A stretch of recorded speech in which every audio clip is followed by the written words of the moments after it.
অনেকে হোটেল বা রেস্টুরেন্টের পাস্তা বেশি পছন্দ করে, বাসার তৈরি পাস্তা কিন্তু পছন্দ করেন না। এই রেসিপিতে যদি আপনি একদম সিম্পলভাবেও বাসায় আপনি পাস্তা তৈরি করেন, দেখবেন যে আপনার পাস্তার টেস্টটাও হোটেল বা রেস্টুরেন্টের পাস্তার থেকে কোনো অংশে কিন্তু কম হবে না। একটা হাঁড়িতে আমি পানি দিয়ে দিলাম রান্নার সয়াবিন তেল, স্বাদ অনুযায়ী লবণ। পানিতে বলক আসলে এখানে দিয়ে দিব পাস্তা। আমি এখানে পেনে পাস্তা নিয়েছি বা পাইপ পাস্তা বলে এগুলোকে। এটা আমি 10-12 মিনিট সিদ্ধ করে নিব। চুলার জালের উপর এটা ডিপেন্ড করে। মাঝখান দিয়ে কেটে নিয়ে দেখাচ্ছি, দেখেন এটা কিন্তু খুব সুন্দরভাবে সিদ্ধ হয়ে এসেছে। আর একটা পাত্রে আমি দিয়ে দিলাম পরিমাণ মতো বাটার আর রসুন কুচি। আমি রসুন কুচির পরিমাণটা একটু বেশিই নিয়েছি। রসুনটা আমি এই বাটারের সঙ্গে খুব ভালো করে ভেজে নেব। রসুনের যখন সুন্দর একটা ফ্লেভার আসবে তখন আমি এখানে দিয়ে দিব কিছু মিক্স হার্ব। এটা অপশনাল, আপনি চাইলে নাও দিতে পারেন। এখানে আমি অরিগানো দিয়েছি আর এখানে আমি ময়দা নিয়েছি 1/4 কাপ। প্রথমে আমি অর্ধেকটা দিয়ে মিশিয়ে নিলাম, পরে আমি বাকিটাও দিয়ে দিব এখানে। এটা আপনার উপর ডিপেন্ড করবে সস আপনি কতটুকু পরিমাণে চাচ্ছেন সেটার উপরে। এটা খুব সুন্দর করে ভেজে নিব।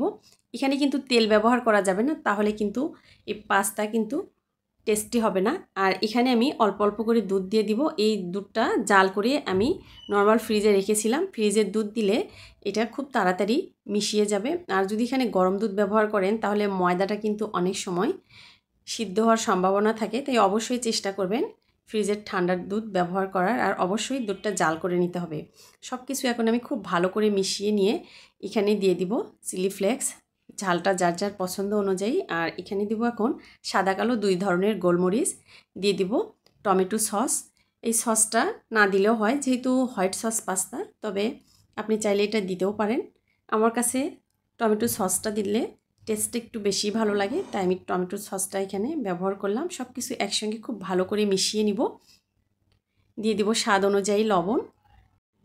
আপনি চাইলে এখানে কিন্তু আপনার পছন্দ মতো যে কোনো ধরনের সবজি বা মুরগির মাংস এখানে বাটার আর রসুনের সঙ্গে ভেজে নিতে পারেন।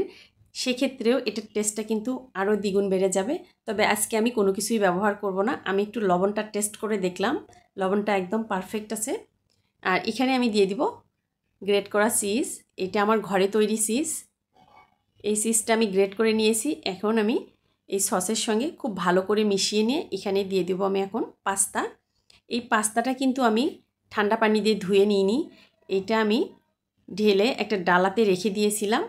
দেখেন একটার সাথে কিন্তু একটা লেগেও যায়নি। এই পাস্তা যদি ঠান্ডা পানি দিয়ে ধুয়ে নেন তাহলে এটার টেস্ট কিন্তু নষ্ট হয়ে যায়। তাই অবশ্যই চেষ্টা করবেন একটা ডালাতে বা ছড়ানো একটা পাত্রে রেখে দিবেন।